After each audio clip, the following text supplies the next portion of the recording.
toutes les méditations d'Osho. Osho a mis en valeur plusieurs dizaines de méditations. Donc la Gauri Shankar, c'est déjà une vieille méditation traditionnelle indienne tibétaine. Et la Gauri Shankar, elle te touche peut-être profondément pour plein de choses, mais chaque méditation a une valeur pour certaines personnes.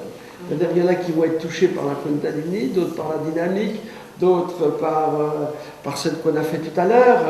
Chaque personne doit trouver sa méditation. Si c'est une méditation qui te bouleverse beaucoup, moi, le bon conseil que je peux te dire, c'est fais-la très souvent. Fais-la jusqu'à ce que tu découvres ce qu'il y a à découvrir. Tu comprends? Moi, il y a des méditations, personnellement, que je n'apprécie pas trop. Et puis d'autres que j'adore. Et puis des autres que j'ai fait beaucoup. Et d'autres que je ne fais pratiquement jamais. Et d'autres que je ne ferai peut-être jamais. Mais chaque méditation peut avoir une valeur plus spécifique pour certaines personnes. Donc pour toi, si c'est la Gauri Shankar, je ne sais pas pourquoi elle te bouleverse beaucoup, c'est à toi de la découvrir, ça ce serait beaucoup mieux, et c'est de la pratiquer. Tu la pratiques souvent? Non souvent, mais maybe una volta al mese o 2 volte al mese. Oui, fais-la Tu sais, Osho avait une loi très très importante. Il disait, pour comprendre une méditation, faites-la 21 jours non-stop. 21 jours. Oui, ça c'était sa direction. Les séries de 21 jours, 21 jours de dynamique, 21 jours de Kundalini, 21 jours, le minimum. Il dit, ça c'était une loi chez Osho. Bon, bien sûr, les dynamiques, il y en a qui les ont fait, moi j'en fais partie pendant plusieurs années tous les matins, mais des Kundalini, etc. Mais fais-la 21 jours pour voir ce qui se passe pour toi. Voilà. Ça, ce sera bien, parce que quand tu l'as fait 1 jour, 2 jours, c'est peut-être pour ça que ça te bouleverse, ou bien parce que tu ne vas pas jusqu'à la fin. Et il y avait aussi, Osho disait, il y avait une loi aussi, c'est-à-dire que si tu l'as fait 20 jours et que tu arrêtes le 20 jours, c'est comme, il faut que tu recommences tout à zéro.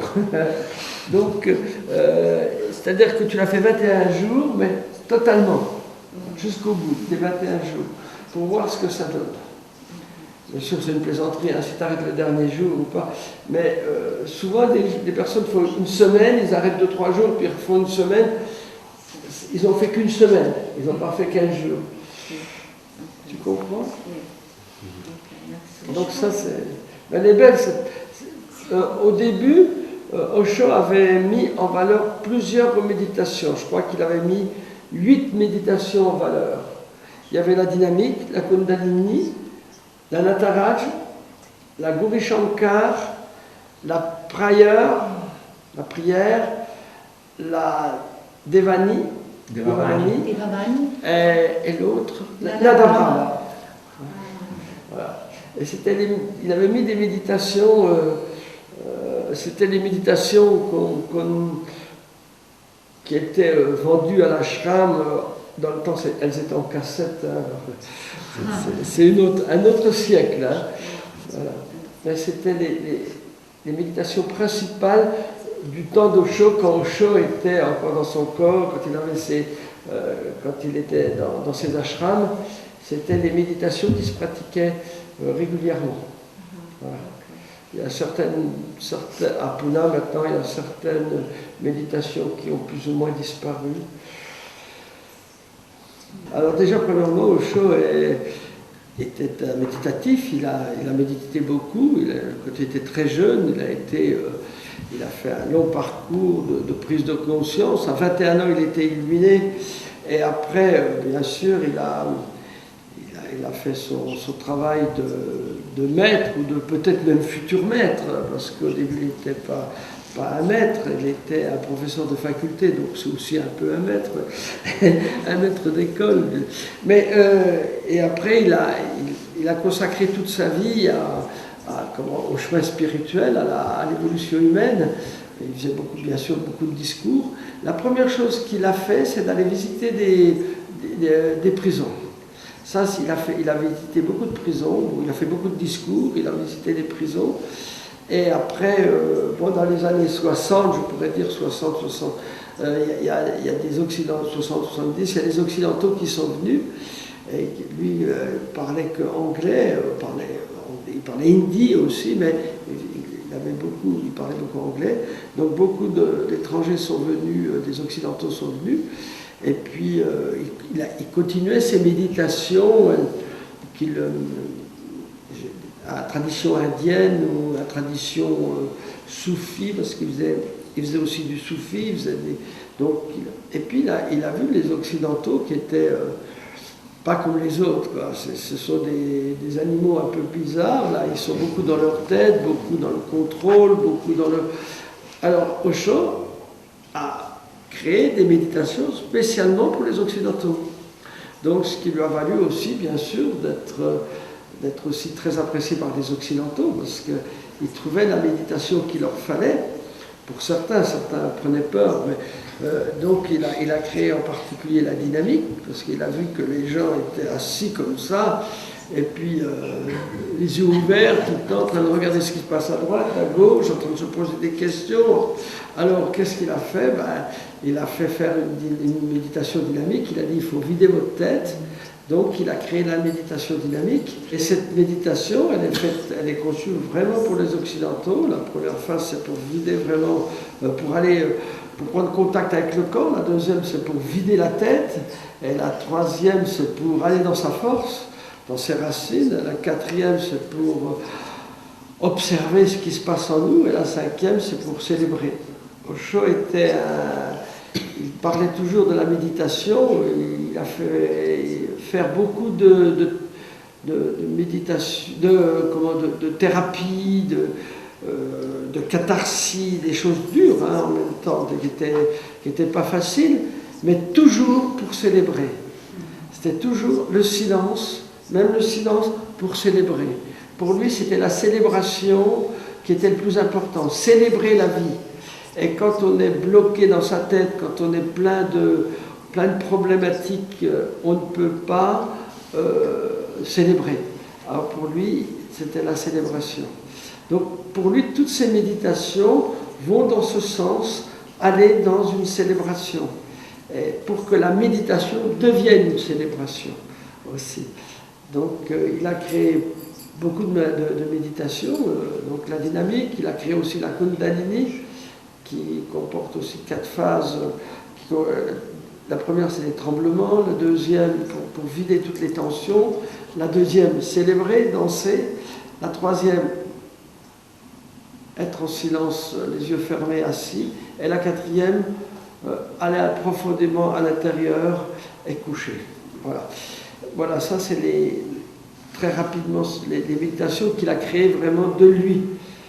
Après, il a pris aussi des méditations traditionnelles comme la Brahma, la Gauri Shankar et d'autres qui sont des bases méditatives. Mais ce qui a été important chez Osho, pour moi, dans le monde, pour moi bien sûr c'est incontestablement la dynamique. C'est incontestablement la dynamique qui est pour moi le plus grand chef-d'œuvre du monde, parce que même la chapelle Sistine, tous les beaux monuments, les Van Gogh, c'est merveilleux, j'adore, hein, mais n'ont pas changé le monde. Parce que la dynamique change le monde, change la conscience humaine. Et quand on a un chef-d'œuvre qui est capable de changer la conscience humaine, il n'y a rien au-dessus. Il n'y a rien au-dessus. Donc ça c'est bien. Mais ce qu'il a aussi mis en valeur très fort, que moi personnellement je n'utilise pas totalement, c'est pas trop mon... c'est le tantra. Osho a été un des réveilleurs du tantra. Le tantra existe depuis des siècles, mais Osho l'a mis vraiment aux Occidentaux au goût du jour, et à cause de ce qu'ils ont appelé la révolution sexuelle. Et Osho a été un peu nommé le gourou, le sexe gourou, parce qu'il faisait du tantra. Bon, bien sûr, il y a tantra et tantra. Il y a tantra pour aller, pour faire un chemin spirituel à l'intérieur. Puis il y a le tantra pour trouver un petit cul et puis se faire du plaisir, quoi. Bon, chez Osho, c'est pas la deuxième façon, c'est la première. Utiliser le tantra pour aller dans la conscience. Donc, Osho a mis cette valeur-là du tantra. Il a parlé beaucoup du tantra. Et je peux dire, moi, je ne suis pas une personne qui prend cette direction du tantra, mais tout le travail que je fais avec mes clients, c'est du tantra. Bien sûr, on ne va pas toucher automatiquement la sexualité, le sexe, on pourrait dire, mais on touche toute la sexualité du corps. Tout à l'heure, la méditation que vous avez faite, elle est sexuelle. Cette méditation, on pourrait lui donner la notion de méditation tantrique. Parce qu'elle va dans la force, elle va dans les pieds, elle va dans les racines, elle va dans la sexualité, elle va dans le corps. On peut l'appeler une méditation tantrique. Cette dimension tantrique que Osho a donnée, le tantra, c'est en fin de compte, oui, célébrer le corps encore, célébrer le corps, célébrer l'amour, célébrer le... Voilà. Ça, c'est, je crois, la grosse force d'Osho. Je ne crois pas que... Je ne connais pas tout ce qui se passe dans le monde, mais on peut dire que 80% lorsqu'on parle de tantra dans le monde, Osho est derrière, à peu près à 80%. Il y a eu bien sûr des écoles tantriques en Inde, etc., mais elles n'ont pas eu un essor trop extérieur. Osho, il a vraiment réveillé le tantra dans le monde.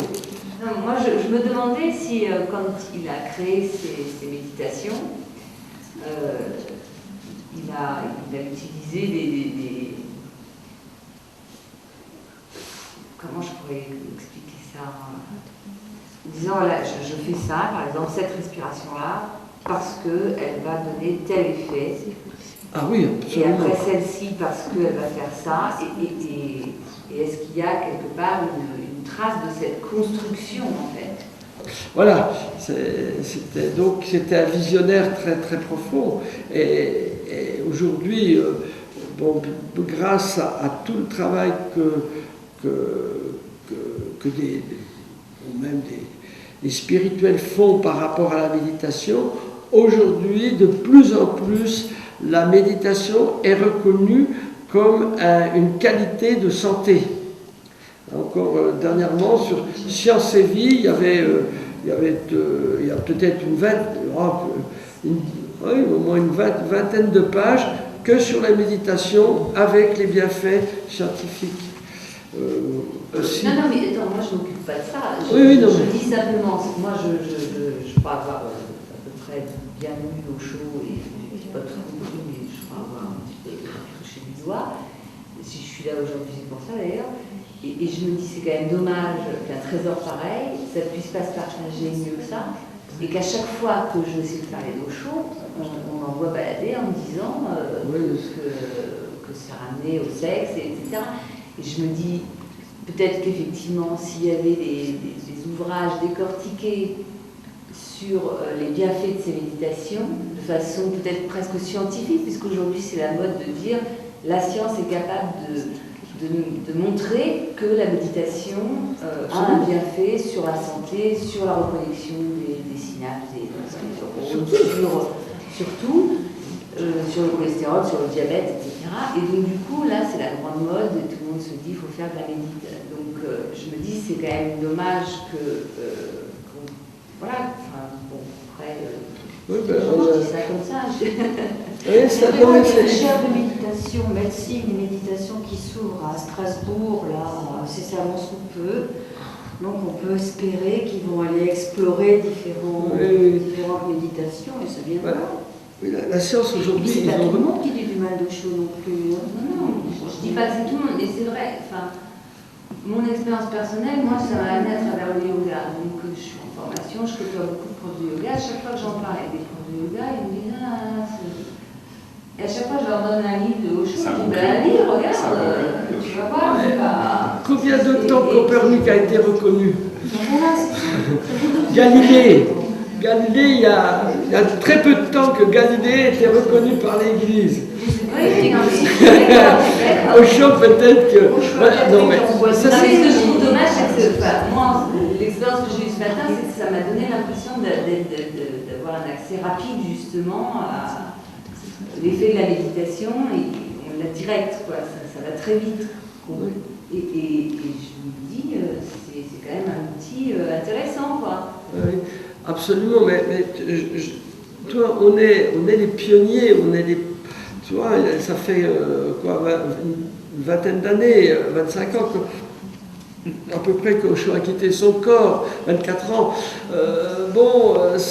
C'est tout au début, il faut prendre du temps, te dis, Copernic ou bien Galilée, et puis d'autres qui ne sont pas toujours reconnus. Mais il y a une chose dont il faut être sûr, et ça, moi je suis 100% convaincu par rapport à Osho, c'est qu'il est dans la vérité cosmique. C'est-à-dire que c'est une vérité, il est dans la vérité universelle. Et la vérité universelle, il faut du temps avant que la vérité humaine la reconnaisse. Voilà, c'est ça que je veux dire. Même si on n'a pas reconnu, elle ne cesse pas d'exister. Ah oui, bien sûr, il faut du temps. À Pune, il y a beaucoup de monde, je peux vous dire, il y a des gens du monde entier, donc c'est comme véhiculé au chaud quand même. Bien sûr. Mais c'est vrai que comme tu l'as dit en France, c'est un peu le problème. Oui, c'est aussi le mental français, l'ego français. Moi, je sais tout, je connais tout. Ça, c'est aussi un peu français. Ils savent mieux que les autres. On ne peut pas leur apprendre. Les Français, dans une vieille tradition. Vous savez, donc moi, ça fait plus de 30 ans que je travaille en thérapie, donc j'ai vu beaucoup de personnes, j'ai vu des milliers de personnes qui ont fait des sessions individuelles. Les gens les plus terribles en France, c'est principalement tout le corps enseignant. J'ai beaucoup de personnes qui sont merveilleux, qui ont compris, mais généralement, au premier, c'est représentatif de ce qui se passe après derrière les maisons. Tu ne peux pas m'apprendre, je sais mieux que toi. J'ai lu, je sais. Je connais, je sais. Et ils ne peuvent pas supporter de ne pas savoir. Il faut qu'ils sachent. Et quand ils ne sachent pas, ils inventent, ils créent, ou ils font croire qu'ils... Et puis ceux qui ont entendu parler, alors ils vont faire toute une théorie, par exemple, sur l'espace healing, par exemple, sur Osho, et ils n'ont jamais pratiqué. Ils n'ont jamais pratiqué, jamais. Il y en a qui ils me critiquent la plupart du temps, ils me critiquent ici, mais ils ne sont jamais venus ici, ils ne sont jamais venus voir ce qui se passe, sauf la police. La police, ils sont venus. Parce que j'étais bien vu quand j'étais à Orange, j'étais bien vu par la gendarmerie. Tous les gendarmes venaient se faire traiter. Et ils venaient avec les sirènes quand on faisait la dynamique, pour nous emmerder, pour jouer un peu avec nous. Mais comme ça. Alors quand je suis venu ici, tout de suite, ils ont téléphoné où j'étais avant. Et tout de suite, on leur a donné. Donc, on n'a jamais été embêtés. La police est venue 3 fois en 20 ans ici. 22 ans qu'on est ici, ils sont venus 3 fois. Une fois pour voir comment on était, qu'est-ce qu'on faisait, et c'est moi qui les ai reçus, et j'aurais tout expliqué. J'aurais dit, voilà, ici il y a un punching ball, il y a des coussins, le matin on fait une méditation, et on fait sortir la colère sur des coussins et sur le punching ball. Ils étaient là, ils regardaient. Comme ça leur évite qu'ils tapent sur les voitures et dans les vitrines. Il n'y a pas besoin d'aller plus loin, ils ont compris. Ils ont dit, mais oui, vous avez raison, les gens sont pleins de colère. Il y avait, je crois que c'est Balzac qui disait, non, c'est pas Balzac. Ouais, je crois que c'est Balzac qui disait, je fais tout pour être en bonne santé, je veux être heureux, je veux avoir du bonheur, parce que c'est bon pour la santé. Oui, j'ai lu cette phrase. Je Voltaire. C'est pas Flaubert? Je crois que c'est Balzac. C'est Voltaire. Voltaire. C'est Voltaire. C'est Voltaire, exact. Il dit je veux être heureux parce que c'est bon pour la santé. C'est bon pour la santé. Voilà, c'est ça. Je vais être heureux parce que c'est bon pour la santé. C'est ça. Et chez Osho, c'est vraiment la célébration. On se met comme ça, on se met comme ça, on se met comme ça. C'est pas un problème pourvu qu'on soit bien. Voilà. Et ça, c'est toute la valeur des méditations d'Osho. Souvent, les jeunes ont peur de la méditation parce qu'ils disent comment 4 heures comme ça.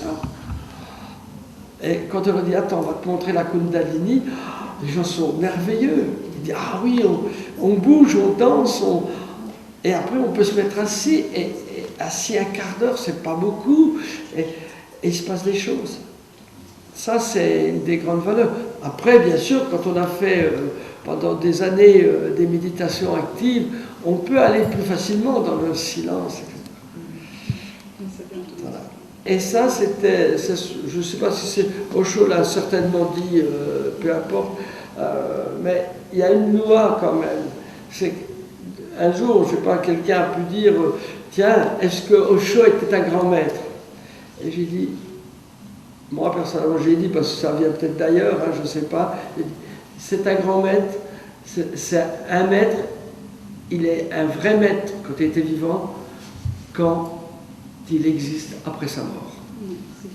Si un maître meurt avec son corps, c'est que ce n'était pas un vrai maître. Voilà. Et ça, c'est la grande différence. Aussi bien les maîtres dans la peinture, les maîtres dans l'art, les maîtres spirituels, hein, les Bouddhas, les Jésus-Christ, ils ne peuvent pas dire autre chose que ce n'étaient pas des maîtres parce qu'ils ont continué à exister, et bien d'autres, Lao Tzu et bien d'autres. Voilà. Et Osho fait partie de ces maîtres parce qu'il existe après sa mort. Il continue après sa mort.